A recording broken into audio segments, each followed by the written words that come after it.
Ang Piso Wi-Fi ay nagmula sa Pilipinas. Ito ay isang serbisyo ng internet na nagbibigay ng abot-kayang koneksyon sa publiko sa pamamagitan ng mga vending machine.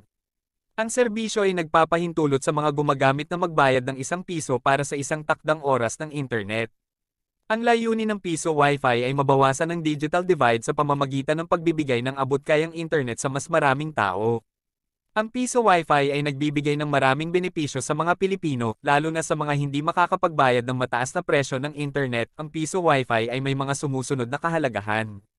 Mga benepisyo. 1. Abot-kayang presyo, P1PERHOUR, angkop para sa mga hindi makakapagbayad ng mataas na presyo ng internet. 2. Mabilis at stabil na koneksyon, nakakatulong sa mga gumagamit na magkaroon ng maayos na karanasan sa online. 3.